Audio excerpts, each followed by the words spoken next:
पहले तो इतना वेट लॉस को पहले तो इतना प्रेफरेंस दिया नहीं जाता था पहले के टाइम पे कि ठीक है वजन बढ़ गया तो इसका मतलब खाते पीते घर का है। वेट लॉस ये ट्रेंड नहीं है। ओबेसिटी अगर होती है तो आपको sleep apnoea, diabetes, blood pressure, cholesterol, ये सारी चीजें आ सकती है। तो वेट लॉस और फैट लॉस दो अलग अलग शब्द है। हमें जो वेट लॉस करना है वो फैट लॉस के थ्रू करना है, इसीलिए यहाँ पे हमें कैलोरीज गिनना जरूरी होता है। तो मैं कैसे गिनूंगा? जैसे मान लो मेरा वजन अभी थोड़ा बढ़ रहा है धीरे धीरे। आप बहुत ज्यादा टेक्निकलिटी में नहीं जाएंगे। बहुत जरूरी है कि हमें अपने डाइट में एक समराइज कर दो मैम, एक मतलब जैसे कि 4 पॉइंट है कि ब्लड टेस्ट में क्या क्या कंपलसरी का। देखो, सबसे पहले तो आपको सीबीसी करना जरूरी है, आपको कोलेस्ट्रॉल जरूरी है, शुगर प्रोफाइल कराना जरूरी है, थायराइड प्रोफाइल आप करा लीजिए अगर आपको ऐसा लगता है कि आपका वेट लॉस नहीं हो रहा। तो अब आप ये बोल रहे हो कि मैं पहले टेस्ट कराऊं ब्लड टेस्ट एक 6 महीने का और फिर उसके हिसाब से जिंदगी जीऊं। आप पॉडकास्ट कर रहे हैं, बिना कुछ सोचे समझे पोस्ट कर रहे हैं, तो वो आपका वायरल जाएगा? कभी नहीं जा सकता। चला गया तो थैंक गॉड, अगर नहीं गया तो आप स्टडी करेंगे। करेक्ट। तो यही आपके बॉडी की स्टडी है।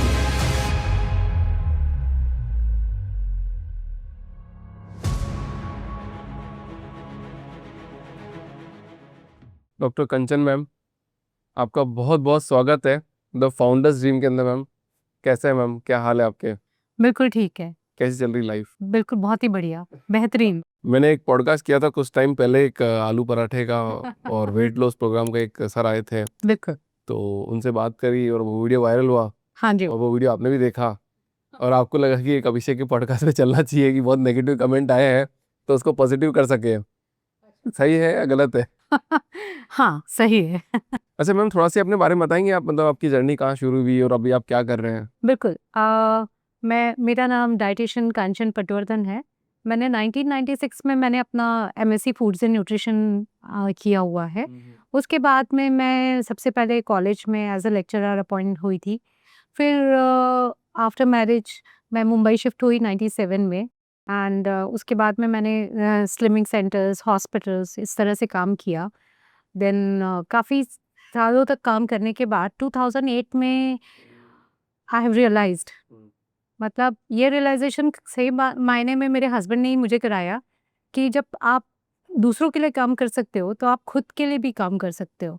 और वैसे तो लेडीज़ को हस्बैंड की बात मानना बिल्कुल अच्छी नहीं लगती है, लेकिन उस समय मैंने मानी और ऐसा लगा कि कभी-कभी हस्बैंड्स की बात मान लेना अच्छा होता है। पर क्यों नहीं मानती लेडी हस्बैंड की बात? वही बहुत ऐसे थोड़ा-सा होता है, मतलब आपको भी पता होगा, तो ये आप नकार नहीं सकते। लेकिन मैंने उनकी सलाह मानी और आज मैं बहुत खुश हूँ कि मैंने अपना 2008 में मैंने अपना खुद का क्लिनिक खोला और जहाँ मैं अकेले से स्टार्ट किया था, आज मेरे साथ पूरी टीम है और मैं अपना स्वतंत्र क्लिनिक चला रही हूँ। मैं बहुत सारे हॉस्पिटल से भी एसोसिएटेड रही हूँ, लेकिन अभी कोविड के बाद से मैं खुद का ही क्लिनिक पे फोकस कर रही हूँ, खुद का ही क्लिनिक संभाल रही हूँ और आई एम रियली हैप्पी। तो आप एक टिपिकल डाइटिशियन है? नहीं, मैं क्लिनिकल डायटीशियन हूँ। सो क्लिनिकल डायटीशियन हम लोग सिर्फ वेट लॉस के ऊपर काम नहीं करते, हम ओवरऑल आपकी हेल्थ को इम्प्रूव करने का काम करते हैं। मतलब आपके जो लाइफ़स्टाइल डिसऑर्डर्स हैं, अगर वेट लॉस तो ये साइड इफ़ेक्ट है आपके करेक्ट डाइट का। आपका cholesterol management, diabetes management, blood pressure management और भी जो भी कोई आपके वेयर एंड टेयर शरीर में हो रहा है, कैल्शियम एब्ज़ॉर्प्शन कम है या आपका ऑस्टियोआर्थराइटिस है, ऑस्टियोपोरोसिस है या आपको कोई इस तरह की समस्याएँ भी हो रही हैं, तो उसका भी हम लोग हमारे क्लिनिक में हम लोग उसका ट्रीटमेंट करते हैं। ऑटो इम्यून डिसऑर्डर्स हैं, जैसे आपने बताया कि रूमेटॉइड आर्थराइटिस आजकल बढ़ रहा है। तो ये सारी चीज़ें कि किस तरह से आप डाइट लेते हैं, वो बहुत इम्पैक्ट करता है आपके ऊपर और सही डाइट से ये सारी चीज़ें तो सुधर ही सकती हैं, साथ में आपका वेट भी कम हो जाता है। पर मैम डॉक्टर तो बोलते हैं आर्थराइटिस जो है, आरएच फैक्टर जो है, तो वो कभी डाइट से ठीक नहीं होता है, वो आपको मेडिकेशन लेना ही पड़ेगा उस। सही बात है, ये बात जो डॉक्टर्स कह रहे हैं वो सही है, क्योंकि ये एक ऑटो इम्यून डिसऑर्डर है। अब ये ऑटो इम्यून डिसऑर्डर में क्या होता है कि आपकी ही इम्यूनिटी आपके इम्यून सिस्टम को खा रही होती है। तो ऐसे में हम कुछ एंटी इन्फ्लामेटरी फूड, बहुत सारे फूड हैं जो एंटी इन्फ्लामेटरी की तरह काम करता है, जो हमारे इम्यून सिस्टम को डेवलप करने का काम करता है, उनको बूस्ट करने का काम करता है। तो वो हम अपने डाइट में ऐड करते हैं, और कुछ ऐसे फूड आइटम्स होते हैं जो ये जो ऑटो इम्यून कंडीशन को बढ़ाते हैं, तो उसको इरेडिकेट करते हैं, उसको कम करते हैं। तो एक सिंपल एग्जांपल देती हूँ मैं कि बहुत सारे लोगों को आजकल ग्लूटेन इंटॉलरेंस हो रहा है। ये कौन सा इंटॉलरेंस मैडम? गेहूं का आजकल आपने सुना होगा कि लोग बोलते हैं कि गेहूं मत खाओ, गेहूं की रोटी से ये होता है। तो हो सकता है, क्या हो रहा है कि आजकल जो भी जेनेटिकली मॉडिफाइड क्रॉप आ गई है या बहुत सारे पेस्टिसाइड्स हम यूज कर रहे हैं, उसकी वजह से जो गेहूं का जो ग्लूटिन प्रोटीन है, जो हमारे शरीर के लिए कभी अच्छा हुआ करता था, बिल्कुल ऐसा नहीं है कि वो अच्छी अच्छा खराबी है। वो जिनको ग्लूटेन इंटॉलरेंस नहीं है उनके लिए बिल्कुल अच्छी चीज़ है। पर जेनेटिकली मॉडिफाइड क्रॉप की वजह से या इस तरह के प्रॉब्लम होने की वजह से ये जो ग्लूटेन है वो हमारे इंटरनल सिस्टम में चिपक जाता है, और हमारे इम्यून सिस्टम को लगता है कि ये कोई फॉरेन बॉडी है। अब ये फॉरेन बॉडी के ऊपर फिर हमारा इम्यून सिस्टम उस पर अटैक करेगा। अब वो अटैक करेगा तो वो तो भाई ग्लूटेन है, वो डाइजेस्ट तो हो जाएगा, लेकिन वो अटैक करने की वजह से क्या होगा कि उस पार्ट में थोड़ा सा इन्फ्लामेशन हो जाएगा। अब वो इन्फ्लामेशन धीरे धीरे धीरे धीरे धीरे बढ़ते हुए यही ऑटो इम्यून कंडीशन को बढ़ाता है। नहीं तो आप ही कहना चाह रहे हैं जो अभी जो गेहूं आ रहा है उसको जेनेटिकली मॉडिफाइड किया गया है? अभी हम लोग जो गेहूँ बहुत सारे वैरायटी का जो हम खा रहे हैं वो जेनेटिकली मॉडिफाइड है, तो एक रीज़न मेरे ख्याल से हो सकता है वो भी। और ग्लूटेन सेंसिटिविटी लोगों में बढ़ती जा रही है, तो अगर ऑटो इम्यून कंडीशन है तो हमें चेक करा लेना चाहिए कि कौन सा फूड हमारे लिए ठीक नहीं है। यहाँ पे हम सिर्फ हवा में बात नहीं करेंगे कि आपको यही प्रॉब्लम है या आपको लैक्टोज इंटॉलरेंस की वजह से ही आपको तकलीफ हो रही है या आपको ये ही नहीं। हाँ, बराबर से आपका ब्लड वर्क कराइए, आपके एलर्जिक टेस्ट कराइए, और जो एलर्जेंस आपके डेवलप हो रहे हैं वो चीज़ें आपको कंट्रोल करना है। उसके साथ में हमको एंटीऑक्सीडेंट्स देना है ताकि जो हमारा इम्यून सिस्टम है वो बढ़े, और ये इम्यून सिस्टम बढ़ेगा तो डेफिनेटली जो रूमेटॉइड अर्थराइटिस का जो एक मेजर इशू आ रहा है वो वहीं के वहीं आपका जो आरए फैक्टर है वो वहीं के वहीं स्टेबल हो सकता है, उसके कंडीशंस में और वर्सन कंडीशन नहीं होंगी। क्योंकि मैंने बहुत सारे पेशेंट्स देखा है कि उनके हाथ पैरों में चलने की क्षमता भी कम हो जाती है, राइट राइट राइट। हाथ पूरे आड़े हो जाते हैं। तो rheumatoid arthritis is a serious condition. तो इसको इसीलिए शुरू से ही हमें उसको डाइट, एक्सरसाइज और प्रॉपर मेडिकेशन, इसके थ्रू हमें उसको कंट्रोल करना ज़रूरी है। सो रूमेटॉइड अर्थराइटिस जो है वो मतलब प्योरली क्योरेबल है या वो लाइफ टाइम रहेगा? ये डिपेंड करता है कि आपका इम्यून सिस्टम कितना वीक हुआ है। तो ये कमेंट करना थोड़ा मुश्किल है कि बहुत सारे लोगों को मैंने ऐसा भी देखा है कि नॉर्मली अगर वो पूरा प्रॉपर एक्सरसाइज और प्रॉपर डाइट और एंटीऑक्सीडेंट रिच फूड खाते हैं तो उनका वो मैनेज हो जाता है, लेकिन उनके ऊपर आखिर में लटकती तलवार तो है। कहीं लाइफस्टाइल में गड़बड़ हुआ, कहीं चेंजेस हुए, कहीं आपका पेट गड़बड़ हुआ, आपका गट हेल्थ हैम्पर हुआ, तो हो सकता है कि आपको प्रॉब्लम आ जाए और मेडिकेशन लेना पड़े।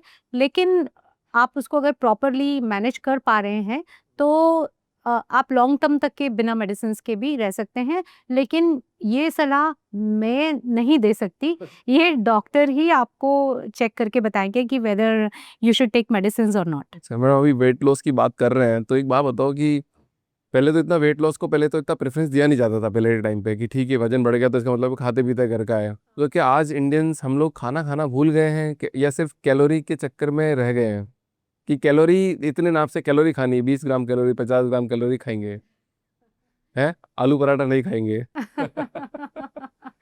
नहीं, आलू पराठे खा खा के तो हमारा वजन इतना बढ़ गया है।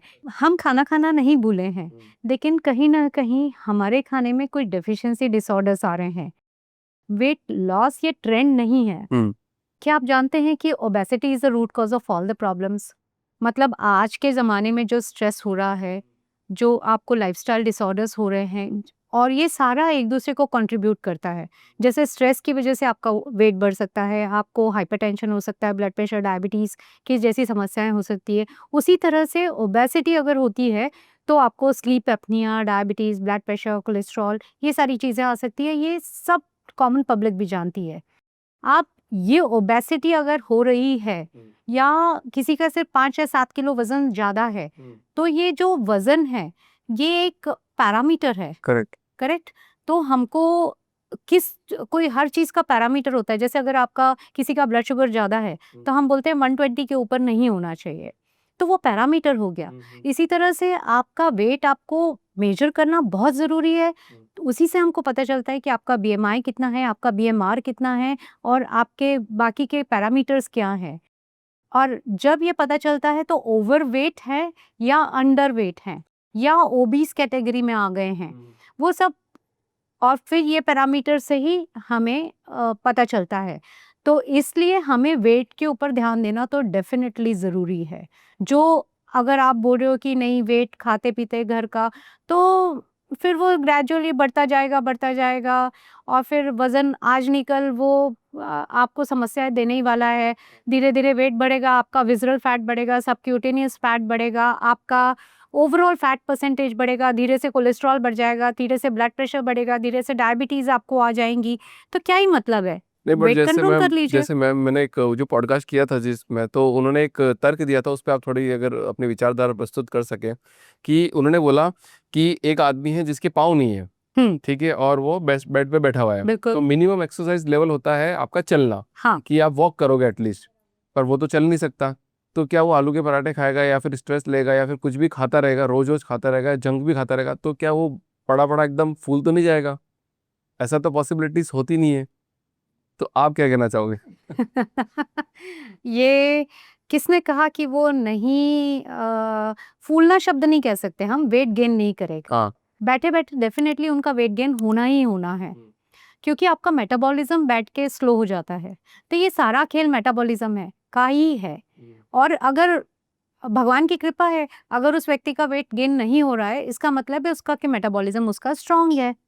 और जहाँ तक के आलू पराठे की बात है, वहाँ तक के अब वो बात करें तो अभी तक के हमने आलू पराठे खा के ही तो वज़न बढ़ाया है। अब वो हम क्या अलग करेंगे?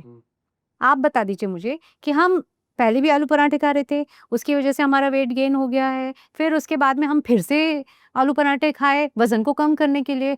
तो वो मुझे थोड़ा कॉन्सेप्ट नहीं समझ में आया। और बहुत सारे हम क्यों आलू के पराठे के ऊपर आप फ़ोकस कर रहे हो क्योंकि बहुत बढ़िया होते हैं ना, अभिषेक? टेस्टी होते हैं, बहुत टेस्टी ज़्यादा होते अच्छे हो, होते हैं। लेकिन ये सिर्फ़ नॉर्थ इंडियंस के लिए टेस्टी है। What about south Indians? Hmm. What about north India? जो टिपिकल असम, बिहार उस साइड के लोग हैं, हाँ? अरुणाचल, वो लोग तो ये चीज़ रोज़ नहीं खाते हैं, उनका सबका अलग-अलग है। तो हम एक चीज़ को फ़ोकस करके हम यही खाएँगे तो वज़न कम हो जाएगा। अच्छा, वेट को जो हमें लॉस करना है, वो हमें मसल लॉस नहीं करना है, हमें ओवरऑल फैट परसेंटेज कम करना है। तो वेट लॉस और फैट लॉस 2 अलग-अलग शब्द हैं। बिल्कुल 2 अलग शब्द हैं। हमें जो वेट लॉस करना है, हुँ। वो फैट लॉस के थ्रू करना है। इसीलिए यहाँ पे हमें कैलोरीज़ गिनना ज़रूरी होता है, तो क्योंकि कैसे कैसे करेंगे कैलोरी, कैसे मैं कैसे गिनूँगा? जैसे मान लो मेरा वज़न अभी थोड़ा बढ़ रहा है धीरे-धीरे, ठीक है, तो मैं कैसे कैलोरी नापूँगा अपनी, कि कैसे सेट है और कितना रखना चाहिए मुझे? बिल्कुल। तो आप बहुत ज़्यादा टेक्निकैलिटी में नहीं जाएँगे, लेकिन जैसे अभी मुझे बहुत सारे लोग बोलते हैं कि जो ज़ीरो कोक या जो कोक का है वो उसमें भी इतनी कैलोरीज़ हैं और एक एप्पल में भी एक इतनी कैलोरीज़ है। तो आप लेमैन आप बताइए आप क्या सिलेक्ट करोगे? अगर आप बहुत टेस्ट के प्रेमी हो और आप कोक के प्रेमी हो तो आप कोक सेलेक्ट करोगे। हुँ। लेकिन आपका ज़हन में आपके ब्रेन तो आपको बता रहा है ना कि नहीं भाई एप्पल ज़्यादा ठीक है, खा ले ये, लेकिन टेस्ट आपको बोल रहा है कि नहीं कोक पी ले यार, क्या फ़र्क पड़ता है? दोनों का कैलोरी सेम है, करेक्ट। करेक्ट? तो यही हमें देखना है, यही हमें डिफरेंशिएट करना है कि हमें कैलोरीज़ जो लेनी है वो कहाँ से लेनी है। कैलोरीज़ में से आपको प्रोटीन्स मिलना चाहिए, आपको फाइबर मिलना चाहिए, आपको का एसेंशियल फैटी एसिड्स मिलना चाहिए। बहुत ज़रूरी है कि हमें अपने डाइट में एसेंशियल फैटी एसिड्स का भी समावेश करें। एसेंशियल फैटी एसिड्स का मतलब है जो हम तेल, घी, बटर इस टाइप की चीज़ें खाते हैं वो। और साथ में omega 3 fatty acids, monosaturated fats, तो ये सारी डिफरेंट आपको फूड आइटम्स में से मिल जाते हैं। तो ये खाना और ये इंक्लूड करना डाइट में बहुत ज़्यादा ज़रूरी है। जैसे फाइबर इंक्लूड करना उतना ही इम्पोर्टेंट है। कार्बोहाइड्रेट भी 2 टाइप के होते हैं और हर कार्बोहाइड्रेट के 1 ग्राम में आपको 4 कैलोरीज़ मिल रहे हैं, करेक्ट? अब यही प्रोटीन्स में भी 1 ग्राम प्रोटीन में आपको 4 कैलोरीज़ मिल रहे हैं। करेक्ट। न और फैट के 1 ग्राम में आपको 9 कैलोरीज़ मिल रहे हैं, ठीक है? तो हम फैट इतना ज़्यादा कार्बोहाइड्रेट्स और प्रोटीन्स की तरह हम नहीं खाते हैं। वो हमारा आधा रहता है, आधे से भी कम रहता है, 1/3 रहता है, करेक्ट? लेकिन जब हम प्रोटीन्स और कार्ब्स की बात कर रहे हैं, तो हमारे डाइट में मेजॉरिटी कार्बोहाइड्रेट्स होता है, फिर प्रोटीन्स आता है और फिर फैट्स आता है। तो ये पिरामिड है। अब ये कार्बोहाइड्रेट्स को हमें सिलेक्शन, जैसे मैंने आपको कोक और एप्पल का सिलेक्शन बताया, तो उसी तरह से हमको हमेशा ध्यान रखना है। तो एक बात बताओ कि मैडम, यहाँ पे किसी से मतलब भूखा रहना जरूरी है क्या, मतलब वेट लॉस करने के लिए? बिल्कुल भी ज़रूरी नहीं है। मतलब सॉरी, मैंने इंटरमीडिएट आपको फास्टिंग हो गई, ये इंटरमीडिएट फास्टिंग कर ली, या पूरे दिन कुछ नहीं खा रहे हैं, फिर अगले दिन खा रहे हैं, फिर एक दिन छोड़ रहे हैं? देखिए क्या होता है ना कि ये जो डाइट है, ये डिफरेंट डिफरेंट डाइट्स हैं और ये थेरेप्यूटिक डाइट में गिना जाता है। तो ये थेरेप्यूटिक डाइट कुछ समय के लिए तो बहुत अच्छा होता है। जैसे आपने इंटरमिटेंट फास्टिंग की बात करी, तो ये इंटरमिटेंट फास्टिंग ऑटोफैजी करने के लिए बहुत अच्छा होता है। ऑटोफैजी मतलब हमारे ही ओन बैक्टीरियाज़, हमारे बैड बैक्टीरियाज़ को खा रहे हैं, ताकि वो 16 टू 8 आवर्स के विंडो में हम खाएँ। लेकिन किसी की कंडीशन बहुत ख़राब है, यानी कि किसी को डायबिटीज़ है, राइट। हाँ, और उसका सडन शुगर ड्रॉप हो रहा है, ऐसे में हम उनको इंटरमिटेंट फास्टिंग बहुत ज़्यादा सजेस्ट नहीं कर सकते। उनको हम 5 घंटे का विंडो देंगे, लेकिन 16 घंटे का विंडो हो सकता है हमें नहीं दे सकें। इसी तरह से किसी को पेप्टिक अल्सर्स हैं, करेक्ट। अल्सर का पेशेंट है, बहुत ज़्यादा एसिडिटी हो रही है, लॉन्ग गैप्स डेफिनिटली एसिडिटी को ट्रिगर करेगा। तो ये सबके लिए, मतलब एक आपने बचपन में एक कहानी सुनी होगी, उसी से ठंडा उसी से गर्म।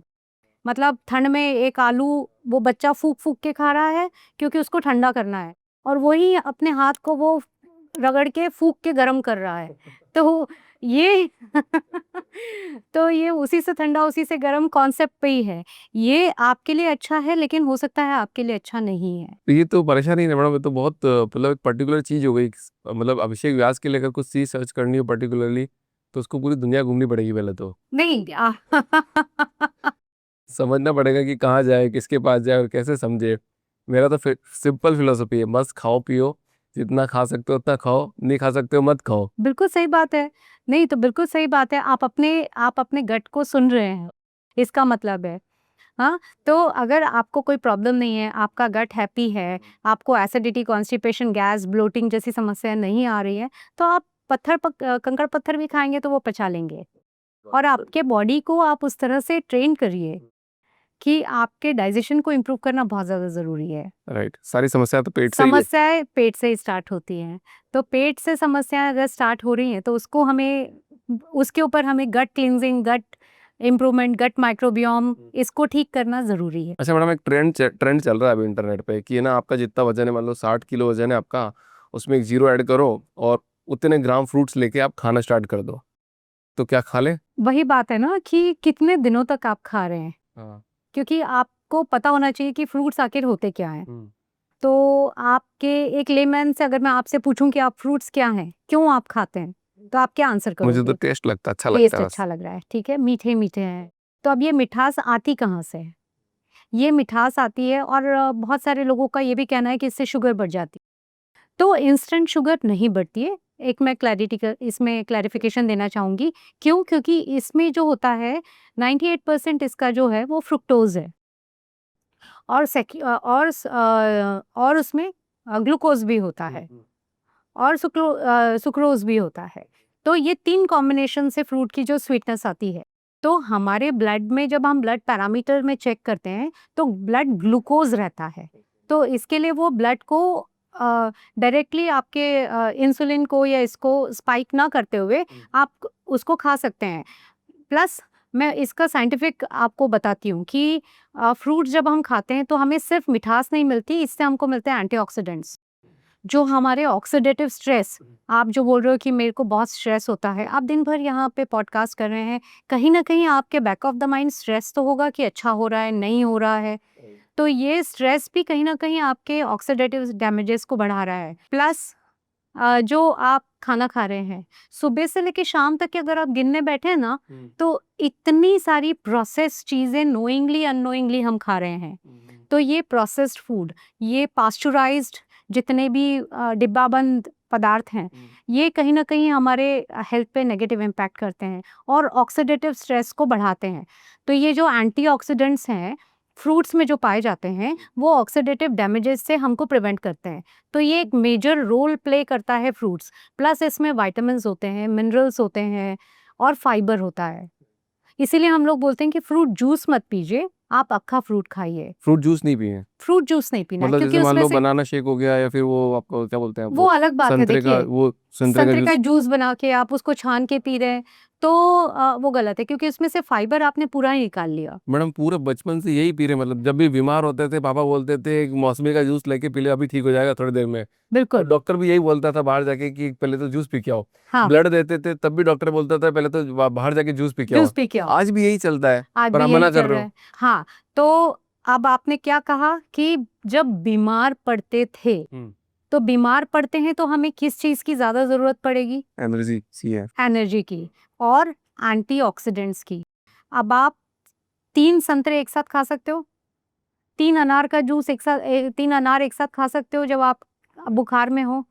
अभी रिसेंटली हुआ था कि मेरे पास में एक पेशेंट आए थे, नहीं इनफैक्ट मैं बाज़ार में फ्रूट्स वेजिटेबल्स बाय कर रही थी और एक आदमी आया, वो डेस्परेटली सिर्फ़ ड्रैगन फ्रूट माँग रहा था। हाँ। तो मुझे समझ में आ गया कि कुछ तो यहाँ पे ये किसी पर्टिकुलर रीज़न से माँग रहा है। तो वो पहले माँगता रहा, वो सब्ज़ी वाला ने बड़ा महँगा-सा उसको दिया और वो नहीं इतने में दे दो, उतने में दे दो, नॉर्मल एक मिडल क्लास व्यक्ति लग रहा था। तो फिर मैंने आखिर उससे पूछा कि आप ड्रैगन फ्रूट क्यों लेना चाह रहे हो? तो उसने कहा कि मेरे बच्चे को डेंगू हो गया है। अब ये डेंगू हो गया है और उसके लिए डॉक्टर्स ने बताया कि ड्रैगन फ्रूट खाना है, बहुत अच्छी बात है। अच्छा होता है ड्रैगन फ्रूट, लेकिन सिर्फ़ एक ड्रैगन फ्रूट नहीं है, उसके लिए हमें बाकी के जूसेस ऐसी कंडीशन में हमें जहाँ पे फ्लूइड ज़्यादा देना है, जहाँ हमें एंटीऑक्सीडेंट्स ज़्यादा देना है, जहाँ हमें एनर्जी ज़्यादा देना है, ऐसे समय में हम जूस रिकमेंड करते हैं। और डेली लाइफ में आप फाइबर के साथ खाइए, आप 2 फल खाइए, आपका पेट भी भरेगा और आपको एंटीऑक्सीडेंट्स और विटामिन्स और मिनरल्स भी मिलेंगे। और अननेसेसरी जो कैलोरीज़ पाइल अप हो रही हैं विदाउट फाइबर, वो नहीं होंगी। तो juice big no for regular use, fruits definitely yes, yes. मतलब ऐसा मन करा आज जूस पीने का तो नहीं पीना है। पी लो, कभी मन करता है, कोई भी चीज़ के लिए मना नहीं है। किसी दिन के लिए रेगुलर हैबिट मत बनाओ, मतलब ऑब्सेशन मत लाओ। जिम से निकलने के बाद भी जूस पीते हैं? क्यों पीना है? फ्रूट्स खाइए। फ्रूट्स खाइए ना आप। आप पपीता खाइए, आप पोमेग्रेनेट खा लीजिए, आपको इंस्टेंट एनर्जी मिलेगी। उतनी ही एनर्जी काफ़ी है आपके लिए। नहीं तो यहाँ पे हम जिम खा रहे हैं और बाद में आके आप बढ़िया से समोसा, कचौड़ी, पैटिस खा रहे हैं। हम लोग ऐसे करते थे पहले। जब हम जिम जाते थे तो सब, अरे बैठ थोड़ी देर, अरे बैठ थोड़ी देर और कुछ ना कुछ। तो ये तो बढ़िया है ना, इसमें तो मजा भी हाँ, तो आता है, उसमें ठीक है। हाँ, होता है। हाँ। लेकिन मतलब मैंने ये रियलाइज़ किया है कि जब लॉकडाउन हुआ, उस समय मैं जब घर में सूर्य नमस्कार और बाकी के जब मैं एक्सरसाइज़, फ्लोर एक्सरसाइज़ेज़ करती थी, तो उसमें मुझे जो 2 से 3 किलो मैं काफ़ी दिनों से ट्राई कर रही थी, वो उस समय बहुत जल्दी हो गया। क्योंकि ये बाहर का बैठना, अरे बैठ नहीं हुआ। और तो ये आप ही के ऊपर है, कभी आपको पीना है, आपको इंस्टेंट एनर्जी की ज़रूरत है, आपको ऐसा लग रहा है कि मुझे बहुत पसीना आ रहा है, इलेक्ट्रोलाइट इम्बैलेंस हो रहा है, ऐसे समय में आप जूस पी सकते हो। आपको कोई प्रॉब्लम है, आपका बीपी लो हो रहा है, आपको हाइपोग्लाइसीमिया हो रहा है, मतलब आपकी शुगर लो हो रही है, ऐसे समय में आप ले सकते हो। अच्छा मैडम, कोई कोई ऐप है क्या? एक बात बताओ, कोई ऐप है ऐसी जिससे अभिषेक वैसे चेक करे, पहले तो उसको लैक्टोज इंटॉलरेंस है, फिर उसकी कैलोरी की कमी है, फिर वो चेक करे कि अच्छा कैलोरी की कमी है तो जूस पी ले या खाना खा ले, फिर वो आपने क्या बोला, कोई शब्द? ग्लूटेन हाँ, इंटॉलरेंस। ग्लूटेन है या नहीं है उसके शरीर में, सही है नहीं है, तो उसके हिसाब इसके से लिए खाए। ऐप नहीं है अभिषेक, इसके लिए ऐप नहीं है, आपको टेस्ट कराना पड़ेगा। कितनी बार टेस्ट कराएगा आदमी? ये जो एलर्जिक टेस्ट होते हैं, ये कुछ सालों तक के वैलिड रहते हैं, तो आप एक बार कर सकते हैं। आजकल तो जेनेटिक टेस्टिंग आ गई है, तो आपके जीन्स के लिए आगे चल के कौन से प्रॉब्लम्स आ सकते हैं, वो भी टेस्ट हम लोग करते हैं। तो अब आप ये बोल रहे हो कि मैं पहले टेस्ट कराऊं, ब्लड टेस्ट एक 6 महीने का, और फिर उसके हिसाब से जिंदगी जीऊं? अगर आपको स्वस्थ रहना है तो व्हाई नॉट? मैडम स्वस्थ तो बहुत आदमी है ना, सब आप स्वस्थ है। अच्छा आपको आपको आप पॉडकास्ट कर रहे हैं, हम्म। ठीक है? आप बस कोई भी एक टॉपिक लेके हेवायर बोल रहे हैं और आप बिना कुछ सोचे समझे पोस्ट कर रहे हैं, तो वो आपका वायरल जाएगा? कभी जा सकता है, कभी नहीं भी जा कभी नहीं जा सकता। हाँ। सकता। तो अगर चला गया तो थैंक गॉड, अगर नहीं गया नहीं गया तो और तो आप स्टडी करेंगे। करेक्ट। तो यही आपके बॉडी की स्टडी है। कि आपको आपके बॉडी का पता होना चाहिए। हमको बुलसआई करना है ना, तो पता होना चाहिए कि आपके ब्लड पैरामीटर्स क्या कह रहे हैं। अर्ली एज में, जैसे आप लोग बहुत यंग हैं, आपके अर्ली एज में आपको पता होना चाहिए कि आपका कोलेस्ट्रॉल लेवल क्या है। मैंने देखा है 22 साल के लड़के का भी कोलेस्ट्रॉल हाई आ रहा है। HbA1c आज एक 18, अभी रिसेंटली मेरे पास में एक लड़की आई है, उसका HbA1c 7.2 है। मतलब वो she is a diabetic without knowing, and this is a type 2 diabetes, not type 1, type 2 diabetes, and she's 120 kgs weight उसका। हालांकि वो 5'9" हाइट है उसकी, पर एक बात बता रही हूँ, तो कहीं ना कहीं आपके ब्लड वर्क से आपको खुद को अवेयरनेस आती है। और आपको अगर अपने आप को हेल्दी रखना है लॉन्ग टर्म के लिए, तो ये ब्लड टेस्ट करा लेने में कोई हरकत नहीं है। इनफैक्ट हम लोग तो बोलते हैं कि 35 के बाद में आपको हर 6 महीने में एक ब्लड टेस्ट आप करा लीजिए ना, क्या ही जाता है। हम इतनी बार कितना पैसा कहाँ-कहाँ नहीं खर्च करते हैं। आपके जूस में ही अगर आपने रोज़ 1 ग्लास जूस पी रहे हैं, तो मुझे तो पता नहीं है कितने का आता है। लेकिन उससे कम कॉस्ट में आपका ब्लड टेस्ट 100% हो जाएगा। एक पॉडकास्ट किया था मैंने, वही जो आप जिसकी बात अपन बार बार कर रहे हैं, तो उसमें मेरी ड्राई फ्रूट की सेल्स गिर गई थी पूरे इंडिया में एक बार। और अभी इस पॉडकास्ट से क्या होगा, ब्लड टेस्ट की सेल्स बढ़ जाएगी। सारे अपोलो हॉस्पिटल से लेकर जितने भी हॉस्पिटल वाले जो ब्लड टेस्ट करते हैं, उनके वहाँ लाइन लग जाएगी कि यार 6 महीने में हमको ब्लड टेस्ट करना जरूरी है। नहीं, जितने भी हमारे पास में समझदार क्लाइंट्स आते हैं, वो सभी और हमारा किसी भी लैबोरेटरी से कोई टाई अप नहीं है। यहाँ पे मैं पूरा डिस्क्लेमर कर रही हूँ। तो जहाँ पे भी आपको मन करता है, आप करा सकते हैं, उससे आपका ही बेनिफिट है। तो ब्लड टेस्ट कराना चाहिए, मतलब ब्लड हर 6 टेस्ट महीने करा में। लीजिए, हाँ। और अगर आपको ऐसा लगता है कि आपको कुछ लैक्टोज की वजह से आपको ब्लोटिंग, एसिडिटी हो रही है, तो उसके भी स्पेसिफिक टेस्ट होते हैं। अच्छा, ब्लड टेस्ट में क्या क्या कंपलसरी है, मतलब कि एक देखने के लिए कि यार एक नॉर्मल आदमी का नॉर्मल आदमी को कितना क्या क्या देखना है, मतलब तो सबसे पहले तो आप सीबीसी करा लीजिए, कंप्लीट ब्लड काउंट करा लीजिए। उससे आपको बहुत ही छोटी-छोटी चीज़ें, जैसे आपका हीमोग्लोबिन कितना है वो पता चल जाता है। अभी आजकल मैंने देखा है कि बहुत हीमोग्लोबिन भी कम होता जा रहा है, क्योंकि अल्सरेटिव कोलाइटिस बढ़ता जा रहा है। अब ये अल्सर्स होने के पता ही नहीं है कि हमको ब्लड लॉस हो रहा है, और उसकी वजह से हीमोग्लोबिन कम हो रहा है। आजकल जो बच्चों में इरिटेशन बढ़ रहा है, या उनका कंसंट्रेशन नहीं लग पा रहा है, तो जब ब्लड टेस्ट कराते हैं तो पता चलता है कि अरे हीमोग्लोबिन तो इनका सिर्फ 9 ही है, कहाँ से कंसंट्रेट कर पाएंगे। इसी तरह से आपके WBC, कोई आपके बॉडी में कोई इन्फेक्शन तो नहीं है, वो ESR से पता चल जाएगा। तो ये चीज़ें हैं जो हमें कंप्लीट ब्लड काउंट से पता करना ज़रूरी होता है। दूसरा, आपको ब्लड टेस्ट कराना ज़रूरी है आपका लिपिड प्रोफाइल। आपके लिपिड प्रोफाइल में आपका total cholesterol, triglycerides, HDL, LDL, VLDL, वो सारे पता चल जाते हैं। अभी यहाँ पे बाकी तो ठीक होते हैं, लेकिन जो HDL, जिसको हम हाई डेंसिटी लाइपोप्रोटीन्स कहते हैं, अगर वो बॉडी में कम हो जाए, तो वो कोलेस्ट्रॉल, टोटल कोलेस्ट्रॉल ज़्यादा है, उससे भी ज़्यादा नुकसानदायक है, क्योंकि ये हमारे बॉडी के लिए इसेंशियल कोलेस्ट्रॉल है। हमारे बॉडी को प्रॉपर फंक्शनिंग के लिए कोलेस्ट्रॉल बहुत ज़्यादा ज़रूरी है। ठीक है? तो ये HDL मतलब हाई डेंसिटी लाइपोप्रोटीन आपको 50 तक तो मिनिमम होना ही चाहिए। 50 होना चाहिए। 50 बिल्कुल, 50 तक के होना ज़रूरी है, लेकिन मैंने बहुत कम देखा है कि ये इतना होता है। एक समराइज कर दो मैम, एक मतलब जैसे कि 4 पॉइंट है कि ब्लड टेस्ट में क्या क्या कंपलसरी कराना है। देखो, सबसे पहले तो आपको सीबीसी करना ज़रूरी है, आपको कोलेस्ट्रॉल ज़रूरी है, शुगर प्रोफाइल कराना ज़रूरी है। थायराइड प्रोफाइल आप करा लीजिए अगर आपको ऐसा लगता है कि आपका वेट लॉस नहीं हो रहा है। फिर आपका लिवर प्रोफाइल करा लीजिए, बिलिरुबिन, बिलिवर्डिन, बर्न क्रिएटिनिन कितना हो रहा है। और विटामिन्स B12 और D3 सभी 98% लोगों में ये इसकी डेफिशिएंसी देखी गई है।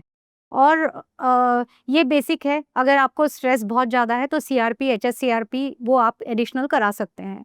तो ये बेसिक टेस्ट हैं जो आप साल भर में एक बार, या साल अगर आपकी 40 के ऊपर एज है, तो आप साल में 2 बार करा सकते हैं, कोई नुकसान नहीं है। 6 महीने में 2 बार सुई घुसवानी पड़ेगी हाथ में। ये आपके खुद के लिए। पॉडकास्ट कर करके टेंशन हो गई मैडम मेरे तो, मैं क्या क्या नई नई चीज करूंगा लाइफ में। अच्छा, ये बताओ कि ड्राई फ्रूट्स खाने चाहिए या नहीं खाने चाहिए। अभी मैंने आपसे बात करी थी कि गुड कोलेस्ट्रॉल को हमें कैसे बढ़ाना है, तो अगर ड्राई फ्रूट्स नहीं खाओगे तो कहाँ से बढ़ेंगे? उसी में होता है गुड कोलेस्ट्रॉल। ज़रूरी नहीं है कि उसी में होता है। आप जो एक्सरसाइज़ कर रहे हो, उससे भी आपका गुड कोलेस्ट्रॉल बढ़ रहा है, मतलब HDL है जो बढ़ रहा है। लेकिन जो अगर हम एलिमेंट्स की बात करें, तो आलमंड्स में मोनोसैचुरेटेड फैट्स हैं जो हार्ट हेल्दी फैट्स होते हैं, इससे डेफिनेटली गुड कोलेस्ट्रॉल बढ़ता है। हाँ, साथ में जो वॉलनट्स हैं इसमें ओमेगा 3 फैटी एसिड्स हैं, ये इसमें डेफिनेटली इसको खाना चाहिए ताकि हमारे गुड कोलेस्ट्रॉल को बढ़ा सके। अच्छा, ये जो नट्स और सीड्स को जो आप इसका नेगेटिव पब्लिसिटी कर रहे हैं ना कि इसमें विटामिन ई जैसा कुछ है नहीं, तो मैं आपको बताना चाहूँगी कि विटामिन ई हमारे शरीर के लिए कितना ज़्यादा इम्पोर्टेंट है। बताओ मैम। सिर्फ स्किन के लिए ही नहीं, मतलब हमको ब्यूटी के लिए आपने विटामिन ई और सी युक्त क्रीम, तो वो सिर्फ स्किन के लिए नहीं, हमारे इम्यूनिटी को बढ़ाता है। पेरिफेरल न्यूरोपैथी जैसे इतनी गंभीर समस्याओं से भी जूझता है, सर्टन कैंसर्स में ये बहुत अच्छा होता है, टोटल इम्यूनिटी को बढ़ाता है, हमारे ब्रेन फंक्शन के लिए बहुत अच्छा है, हमारे मेमोरी को बूस्ट करने का काम करता है। तो ये इतने कुछ कुछ इसके फ़ायदे हैं विटामिन ई के। साथ में स्किन को इलास्टिसिटी प्रदान करता है, ये ब्ला-ब्ला वो सब तो अच्छा है ही। हाँ, अब अगर हम सीड्स और नट्स बिल्कुल खाना बंद कर देंगे, तो ये तो मेजर सोर्स होते हैं विटामिन ई के। अब हमारा जो विटामिन ई का जो रिकमेंडेड डोज़ है, रिकमेंडेड डोज़ मतलब डेली डाइटरी अलाउंस जिसको हम बोलते हैं, वो होता है 15 मिलीग्राम पर डे। अगर हम 15 मिलीग्राम पर डे हम विटामिन ई रोज़ लेते हैं, तो हमारे ये जो रोज़मर्रा की जो समस्याएँ हैं, उससे हमको कोई प्रॉब्लम नहीं होगी। हाँ, अब आप आलमंड्स की बात करिए, तो आलमंड्स के 100 ग्राम में 25 मिलीग्राम विटामिन ई होता है, ठीक है? अब मैं आपको 100 ग्राम्स आलमंड्स तो दे नहीं रही हूँ, हम कितना बोलते हैं? मुट्ठी भर खा लो। अब मुट्ठी भर में कितना आएगा? 8 से 10 आलमंड्स हो गए, 4 से 5 बादाम अखरोट आ गए, कुछ पिस्ताचियो आ गए, काजू आ गए, इतना इतना मूँगफली आ गई कुछ, ये सब आ गया। तो अगर हम 7 से 8 आलमंड्स मतलब 10 ग्राम अगर हम खाते हैं, तो 2.5 मिलीग्राम तो हमको यहीं मिल गए। बाकी की चीज़ें हम कैलकुलेट करेंगे तो बहुत टाइम लग जाएगा। तो इस तरह से अगर हम लोग एक हैंडफुल नट्स खा लेते हैं जिसमें पीनट्स भी हो, सारे सीड्स ये हैं। फिर हम अपने डाइट में जैसे हम अगर सैलेड खा रहे हैं, तो सैलेड के ऊपर हम पीनट्स को क्रश करके डाल लें। हाँ, फिर हम सेसमे सीड्स डाल लें, पम्पकिन सीड, चिया सीड्स इस तरह के डाल लें, तो विटामिन ई तो हमें बहुत आराम से 15 मिलीग्राम मिल जाता है। ओके। ठीक है? लेकिन अब आप बोलोगे कि ये जो नट्स हैं, सीड्स हैं, इसमें बहुत सारे एंटी न्यूट्रिएंट्स होते हैं। राइट।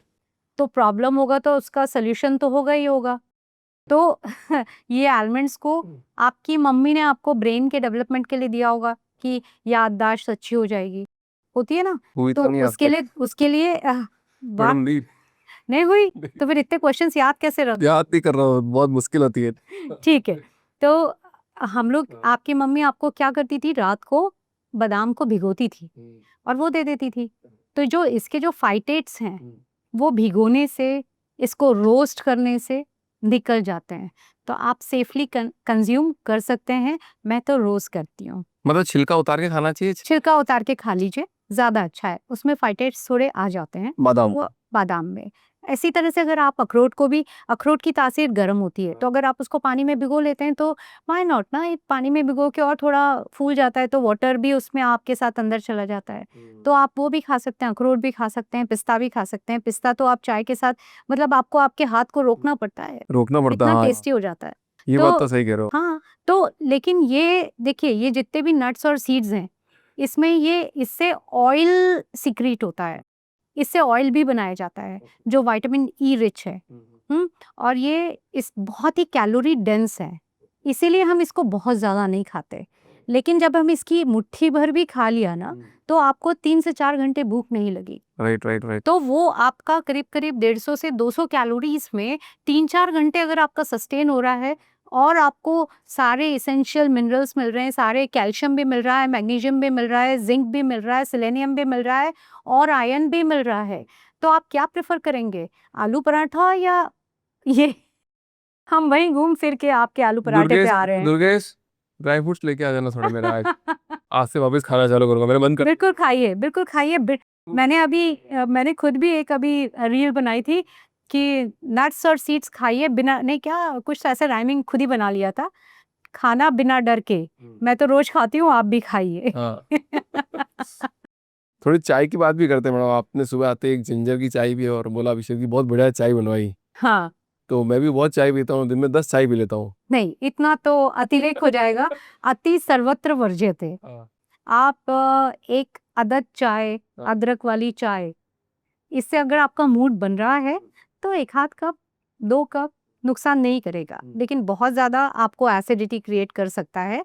तो लिमिटेड अमाउंट में लीजिए। हो सकता है कि ये चाय से आपका मूड बन जाए और ये मूड से आपका डोपामाइन, सेरोटोनिन लेवल्स हाई हो जाए और उससे आपको आपकी क्रिएटिविटी में फ़ायदा हो जाए। ओके। तो मतलब सुबह भूखे पेट चाय पीनी चाहिए या नहीं पीनी कुछ चाहिए? खा लीजिए और फिर पी लीजिए। मतलब पर सुबह उठते ही घर वालों ने तो दूध की जगह चाय थमा दी थी ना। और मेरे तो साथ ही नहीं हुआ है, ये तो करोड़ों लोगों के साथ हुआ है। करोड़ों लोगों के साथ होता है, इसीलिए हम लोग उनको सजेस्ट करते हैं कि कुछ आप कुछ चीज़, जैसे आप सबसे पहले उठते साथ ही सबसे पहले पानी पीजिए। हाँ, 1 गिलास फुल पानी पी 1 लिया। ग्लास पानी पीजिए ताकि हमारे बिना ब्रश किए, ताकि जो हमारे मुँह में अंदर इम्यूनोग्लोबुलिन्स हैं, वो अंदर चले जाएँ। अब इम्यूनोग्लोबुलिन्स अंदर जाएँगे तो नेचुरली आपकी इम्यूनिटी बढ़ेगी। ये तो मैं करता हूँ। हाँ, ये एक चीज़ तो मैं करता हूँ। बिल्कुल। तो वो पानी पी लिया, तो वैसे ही हमारे जो इतना एसिड था वो डाइल्यूट हो गया और फ्लश आउट होने में मदद हो गई। आप मोशंस क्लियर कर लीजिए और फिर उसके बाद में कुछ आप जैसे ब्लैक सोक्ड रेज़िन्स हैं, आप वो खा लीजिए। कुछ आलमंड्स जैसे मैंने आपको बोला, उतना एक 4 से 5 आलमंड्स खा लीजिए या एक सवेरे उठ के कुछ छोटा एक आधा फ्रूट कुछ खा लीजिए। तो जो एक एसिड की लेयर है, वो कहीं न कहीं आपकी एकदम से जो एसिडिटी ट्रिगर करेगा, वो कम हो जाएगा। हाँ, एक एक आपकी लेयर बन जाएगी और फिर आप चाय पीजिए ना, 1 कप चाय पीने में किसने मुँह रोका है? बिल्कुल अदरक वाली चाय पीजिए, हो सकता है आपको ये जो अदरक में जो जिंजर एल होता है, वो आपके नाइट्रिक ऑक्साइड को बढ़ाने में मदद करता है और ये जो नाइट्रिक ऑक्साइड है, ये आपके ब्लड वेसल्स को डायलेट करने में मददगार साबित होता है। मतलब चाय बुरी नहीं है। चाय बुरी नहीं है अगर आप इसका सही इस्तेमाल करें। तो फिर एक बार मैम चाय की बात कर रहे हैं, तो green tea, black T, herbal tea, ये सारी चाय है। तो कौन सी चाय पिए? नहीं, जैसे आपने अदरक की चाय पिलाई है, अगर आप वो पीना चाहते हैं तो आप वो पी सकते हैं, एक तो वो हो गया। लेकिन आपको हर्बल जो आप ग्रीन टी आप पीते हैं, तो वो अगर आपको पीना है तो आप अपना ग्रीन टी को ब्रू करिए। उसमें काफ़ी एंटीऑक्सीडेंट्स होते हैं, फ्लेवोनॉइड्स होते हैं, तो वो जो शरीर के लिए जो शरीर में नुकसान हो रहा है उससे हमको प्रिवेंट करने का काम करते हैं, एंटीऑक्सीडेंट्स देते हैं, ठीक है? लेकिन आजकल जो पाउचेज़ में आती है, अब आपने देखा होगा जो पाउच है, वो सफ़ेद कलर का ट्रांसपेरेंट कागज़ का बना होता है। राइट।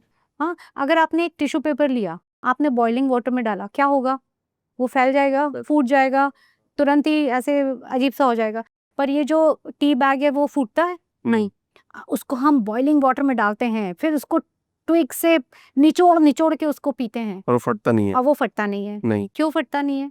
क्योंकि उसमें एक केमिकल ऐड होता है जैसे दैट इज़ कॉल्ड एपिक्लोरोहाइड्रीन और ये कैंसर कॉज़िंग एलिमेंट है। ओह!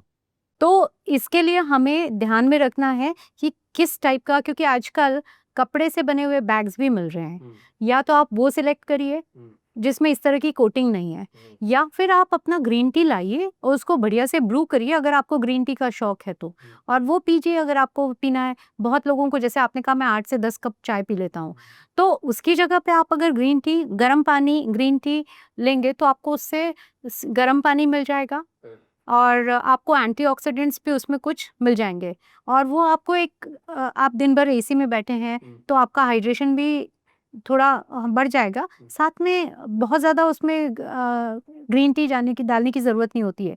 ज़रा से ग्रीन टी में भी काफ़ी फ्लेवर आ जाता है। बहुत बार लोगों को रात में नींद नहीं आती है, तो हम लोग सजेस्ट करते हैं कि कैमोमाइल टी आप ले लीजिए। तो लेकिन वो भी 2 घंटा पहले ही लेनी है, क्योंकि अगर आप पानी एक्सेस रात को सोते समय पिएँगे तो आपको यूरिन की अर्ज होगी करेक्ट। और फिर आपकी नींद खराब होगी। तो ये जो भी कुछ आपको लिक्विड लेना है वो 2 घंटे तक ले लीजिए। तो इस तरह की जो हर्बल टी और जो ग्रीन टीज़ होते हैं वो आप ले सकते हैं, सिर्फ़ आपको ब्रू करना है। बट वो जो पाउच वाला है पाउच वो तो वाले फैशन बन गया ना, वो तो होटल में जाएँगे, ताज-वाज में जाएँगे, वही मिलेगा और स्टाइल से पिएँगे, धीरे-धीरे आप इसको हैं? इतना और वो फ़ेमस घर पे भी करिए, लेके आ गए हैं। धीरे-धीरे आप उसको फ़ेमस करिए ताकि लोग मजबूर हो जाएँ कि वो इस तरह के केमिकल्स वाले पाउचेज़ ना यूज़ करके सिर्फ़ सिंपल कपड़े की पोटली में इस तरह के कुछ बनाएँ और करें। तो मतलब मैं तो ऑडियंस से रिक्वेस्ट कर लेता हूँ कि वो जो पाउच वाला आता है ना, वो देखो मैडम ने क्या बताया, एक बार चेक कर लेना और गूगल पे, चैट जीपीटी पे सब जगह चेक कर लेना बिल्कुल चेक और लगे कि इसमें मैडम ने जो बताया सच है, तो उसको अवॉइड करना चालू कर देना, तो शायद कैंसर से बच जाए आने वाले टाइम पे। Correct madam? देखो, इससे कैंसर हो ही जाएगा ऐसा नहीं होता है, क्योंकि हर चीज़ की परमिसिबल लिमिट होती है। राइट। तो अभी हम लोगों के साथ में प्रॉब्लम ये हो गया है कि परमिसिबल लिमिट, आपने सुबेरे जो आप ब्रेड के साथ में जो केचप खा रहे हैं, उसमें जो प्रिजर्वेटिव्स हैं, वो क्या है? परमिसिबल लिमिट में। आप जो ब्रेड खा रहे हैं, उसमें पोटेशियम ब्रोमेट कितना है? परमिसिबल लिमिट है। फिर आप दोपहर के खाने में आप सैलेड ले रहे हैं और उसके ऊपर रेडीमेड सैलेड ड्रेसिंग ले रहे हैं, उसमें प्रिजर्वेटिव है, वो भी परमिसिबल लिमिट। आप अपना खाने में अचार कुछ ले रहे हैं, उसमें प्रिजर्वेटिव्स हैं, परमिसिबल लिमिट। ऐसे अगर हम लोग दिन भर का काउंट करेंगे ना, तो परमिसिबल लिमिट, परमिसिबल सबको प्लस करेंगे ना, तो वो आउट हो जाएगी, बहुत आउट हो बाहर जाएगी। निकल जाएगी वो। हाँ, और हमारी बॉडी इज सुपर कंप्यूटर। हालांकि जितने भी टॉक्सिन्स आ रहे हैं उसको बाहर निकालने में वो मदद करती है, और बिल्कुल आपको आज आपने खाया और कल आपको कैंसर हुआ, ऐसा बिल्कुल भी नहीं है। पर यहीं कहीं पे बॉडी को अननेसेसरी क्यों इतना काम कराना है? करेक्ट। क्यों हमें उसको तंग करना है कि भाई तू डाल डाल, मैं पात पात। मैं डालता जाता तुम निकालते जाओ। तो थोड़ा सा बेचारे हमारे सुपर कंप्यूटर पे दया करो और इस टाइप की चीज़ें कम डालो, जंक प्रोसेस्ड कम डालिए, और इस तरह की चीज़ों को मत लो ना आप। थोड़ा खाना मतलब लिमिटेड खाना चाहिए और ढंग से खाना चाहिए। ढंग से खाइए, माइंडफुल ईटिंग बहुत ज़रूरी है। माइंडफुल ईटिंग, माइंडफुल ईटिंग, ये अच्छा वर्ड आ गया ना इस पॉडकास्ट में, माइंडफुल ईटिंग होनी चाहिए।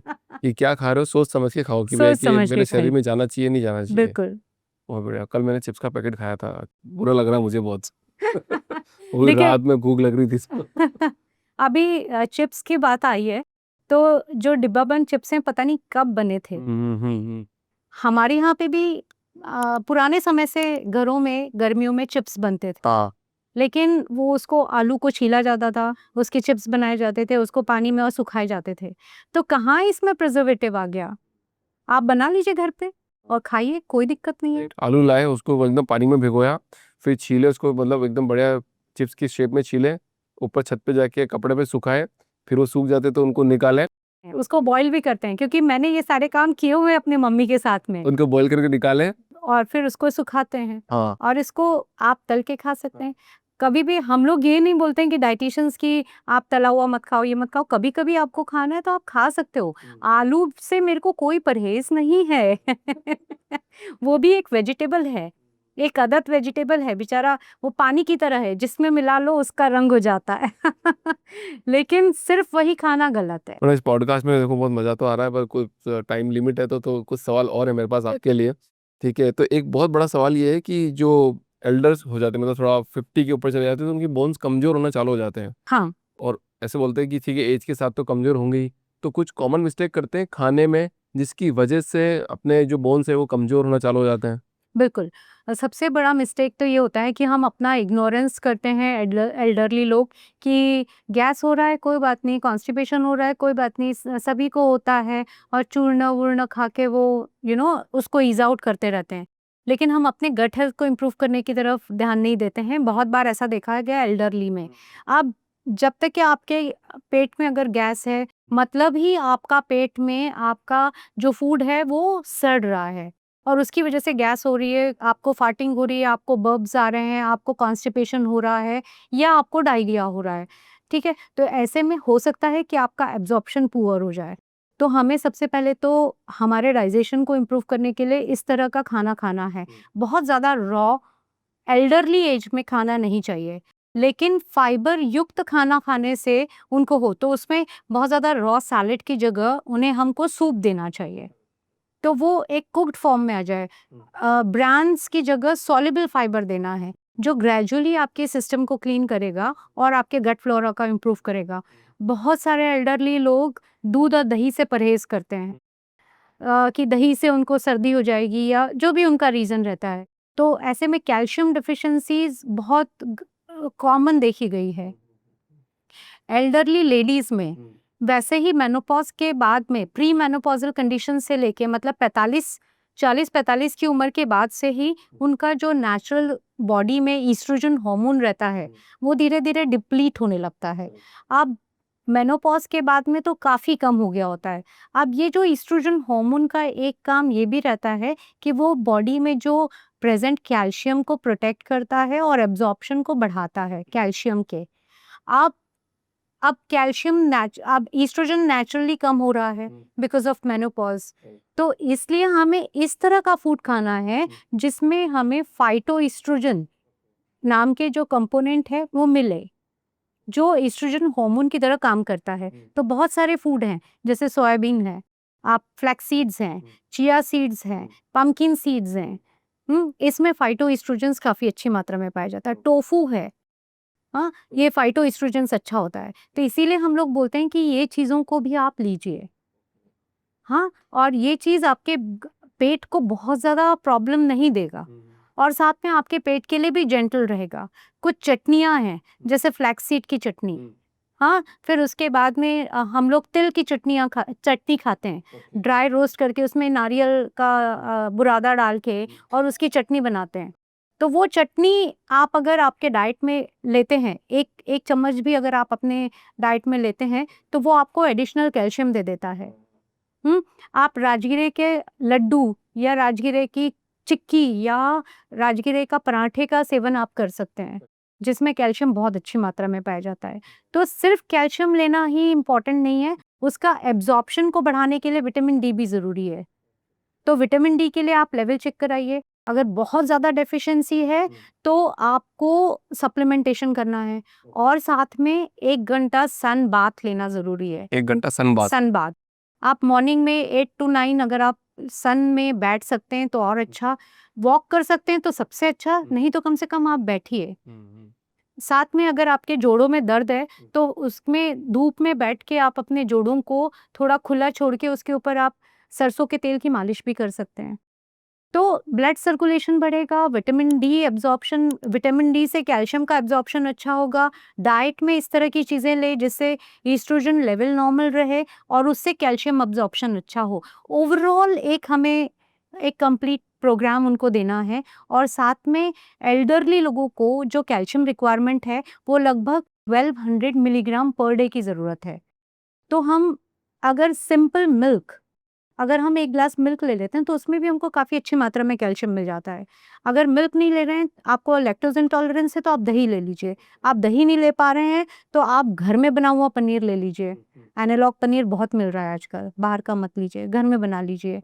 आप टोफू खा सकते हैं, सबसे बढ़िया। अच्छा, टोफू भी खाने की परमिशन है? बिल्कुल खा सकते हैं और खाना भी चाहिए। देखिए जापान में कितना खाया जाता है और अगर हम बात करें तो जापान में सबसे ज़्यादा एल्डरली लोग हैं। अच्छा, मतलब एक बच्चा अभी तो इंडिया में बच्चे ज़्यादा हैं। अब माँओं को सबसे ज़्यादा टेंशन होती है कि मेरे बच्चे का दिमाग सबसे अच्छा होना चाहिए और वो हेल्दी होना चाहिए। तो ऐसा बोला जाता है कि 5 साल तक शायद कुछ ऐसा फूड देंगे जिसके कारण उनकी हेल्थ भी अच्छी रहेगी आने वाले टाइम पे और याददाश्त भी बढ़ेगी। तो आपकी लिस्ट में कोई ऐसे फूड हैं जो आप बताना चाहोगे? हाँ, तो देखिए सबसे पहले तो कुछ फूड तो हम बता ही देंगे, लेकिन कुछ विटामिन्स और मिनरल्स हैं जो हमें ध्यान में रखना है कि वो उनको मिलना ही चाहिए। जैसे सबसे पहले आयरन मिलना चाहिए उनको, आयोडीन, ज़िंक, सेलेनियम, मैग्नीशियम और उसके साथ में vitamin B6, B12, vitamin D. ये सारी जो ज़िंक बहुत ही इम्पोर्टेंट होते हैं ब्रेन फंक्शन को बढ़ाने के लिए। अब ये ब्रेन फंक्शन को हम मैक्सिमम लेवल में कहाँ तक के दे सकते हैं? तो हमारा जो ब्रेन डेवलपमेंट है वो वूंड से स्टार्ट हो जाता है। जब लेडी प्रेग्नेंट होती है तो सेकंड ट्राइमेस्टर में उसका ब्रेन डेवलपमेंट स्टार्ट हो जाता है। इसीलिए हम एक जब प्रेगनेंसी में उसको फॉलिक एसिड स्टार्ट किया जाता है, कैल्शियम, ज़िंक इस तरह की चीज़ें उसको दी जाती है। उसको बोला जाता है कि आयोडीन युक्त नमक खाया जाए, ताकि उसका ब्रेन डेवलपमेंट अच्छे से हो। सेकंड ट्राइमेस्टर से हम उनको ओमेगा 3 फैटी एसिड्स जो जिसमें चिया सीड्स में मिलता है, जो आपको आलमंड्स और वॉलनट्स में मिलता है, मोनोसैचुरेटेड फैट्स और ओमेगा 3 फैटी एसिड्स। तो ये फैटी एसिड्स ब्रेन डेवलपमेंट के लिए काफ़ी अच्छा होता है। और इसी तरह से जब हम प्रेगनेंसी में ही हम उनको दें, तो उनका ब्रेन के साथ में ओवरऑल डेवलपमेंट होगा।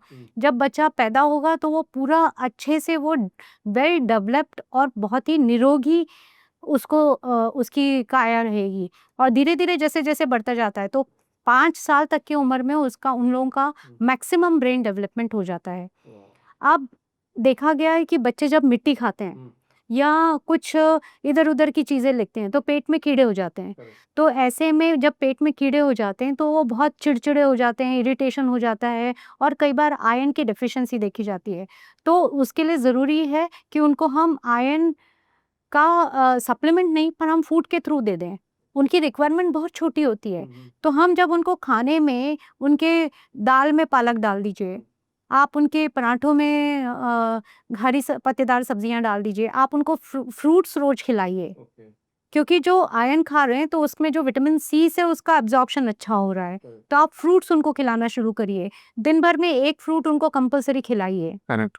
ग्रीन लीफी वेजिटेबल्स अगर हम उनको खिचड़ी भी खिला रहे हैं, तो वो खिचड़ी में आप पालक डाल दीजिए, गाजर डाल दीजिए, टमाटर डाल दीजिए, तो वो इस तरह की उनको दे सकते हैं। कुछ नॉन वेजिटेरियन लोग हैं, तो आप उनको 1 साल के बाद में उनको बॉइल्ड एग्स दे सकते हैं, चिकन सूप दे सकते हैं, ब्रॉथ दे सकते हैं, फिश आप उनको इंट्रोड्यूस कर सकते हैं, जिसमें vitamin E, omega 3 fatty acids और कैल्शियम, आयरन सब मिल जाएगा। तो और जो वेजिटेरियन लोग हैं, वो दाल का पानी दे सकते हैं, आप स्प्राउट्स दे सकते हैं, नाचनी की कांजी बना के दे सकते हैं। तो इस तरह से उनको एक कंप्लीट मील उनको दे सकते हैं। 5 साल तक के जो हम बोल रहे हैं ओमेगा 3 फैटी एसिड्स, उसके साथ ईपीए और डीएचए, ये 2 कंपोनेंट को साथ में ध्यान में रखते हुए इस तरह की चीज़ें देनी है। आपने देखा होगा कि बच्चों को डिब्बा बंद फूड बहुत आराम से दे देते हैं। राइट। लेकिन अभी रिसेंटली एक बहुत बड़ी कंपनी ने उसमें से माल्टोडेक्स्ट्रिन नाम का कंपोनेंट कम कर दिया है।